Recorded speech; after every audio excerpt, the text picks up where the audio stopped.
আসসালামু আলাইকুম সুপ্রিয় নবম শ্রেণীর প্রিয় শিক্ষার্থী বন্ধুরা, আশা করি তোমরা সকলে ভালো আছো। আজকে তোমাদের আমি 9 পৃষ্ঠার যে শখটি রয়েছে সেই শখটি পূরণ করে দেখাবো, যেটি গুরুত্বপূর্ণ একটি সেট শখ।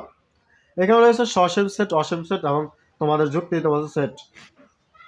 10-এর চেয়ে ছোট সকল বিজোড় সংখ্যা একই সসীম না অসীম। যেহেতু 10-এর চেয়ে ছোট সকল বিজোড় সংখ্যা অর্থাৎ 1, 3, 5, 7, 9 এটা হচ্ছে সসীম সেট, কারণ এখানে মুষ্টিমেয় কিছু সংখ্যা রয়েছে যেটা গণনা করা যায়, এই জন্য এটা হবে কি সসীম সেট।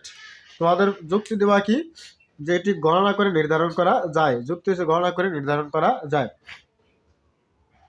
বাস ঠিক দিতে বলছে যে করে সঠিক হলে সসীম হলে ঠিক আর অসীম হলে ফাঁকা থাকবে।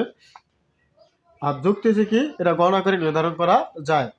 বাংলাদেশের নদী সমূহ, দেখো বাংলাদেশের নদী সমূহ সসীম অসীম, তোমাদের যুক্তি দাও।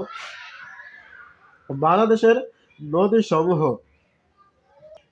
বাংলাদেশের নদী সমূহ সসীম, কারণ নির্দিষ্ট করে কিছু নদীর সংখ্যা রয়েছে। আর যুক্তি কারণ এটা নির্দিষ্ট করা গণনা করা সম্ভব। ইংরেজি বর্ণমালার স্বরবর্ণ অর্থাৎ ভাওয়েল এই আই ও ইউ যে পাঁচটা, এটা নির্দিষ্ট, এটা গণনা করা সম্ভব, এই জন্য এটা সসীম। যুক্তি হচ্ছে কি যে এটি গণনা করা সম্ভব। এবং 210-এর মৌলিক উৎপাদক সমূহ, হ্যাঁ এইটাও সসীম। 210-এর মৌলিক উৎপাদক সমূহ কি সসীম, কারণ তুমি যদি ভাগ করো তাহলে একসময় নির্দিষ্ট কিছু সংখ্যা আসবে যেটা গণনা করে নির্ধারণ করা সম্ভব, এটা এই জন্য সসীম। 30-এর গুণ নিয়োগ, 30-এর গুণ নিয়োগ মানে কোন কোন সংখ্যা দ্বারা 30-কে ভাগ করা যায়, মানে এটাও কি সসীম। কোন কোন সংখ্যা দ্বারা 30-কে ভাগ করা যায়, যেমন 1, 2, 3, তারপরে 5, 6, 10, 30, এই করে হচ্ছে 30-এর গুণ নিয়োগ যেটা গণনা করা সম্ভব, এই জন্য এটাও কি সসীম। x² + 3x + 2 = 0, এটা কি এটা হচ্ছে তোমার একটা মিডিয়াল সাম, যেটাকে কলে মাত্র x এর 2টি মান আসবে, যেটা সসীম।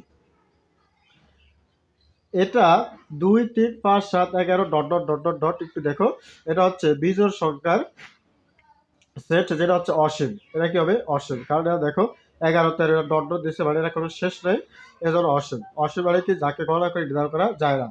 আবার দেখো x belongs to m, 0 থেকে x এর মান বড়, 1 থেকে x এর মান ছোট, এটাও অসীম।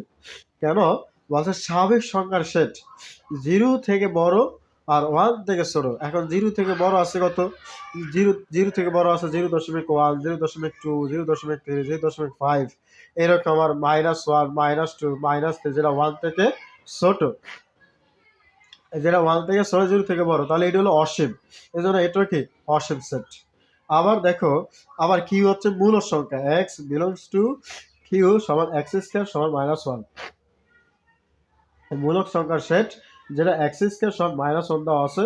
তাহলে আমরা যদি এখানে x এর মান বের করি, তাহলে আমরা সেদিকে পাবো শুধুমাত্র 1, তার মানে কি সসীম সেট, নির্ধারণ করা সম্ভব, নির্ধারণ করা সম্ভব। আশা করি বুঝতে পেরেছো এই শর্টটি। আমরা ঘর হতে যে সেটগুলো রয়েছে, পাকা সেট, উপসেট, এছাড়াও রয়েছে তোমার সমাজ সেট, প্রকৃত সেট, এগুলো বেসিক শেষ করে আমরা উদাহরণের মাধ্যমে করার চেষ্টা করি। ধন্যবাদ।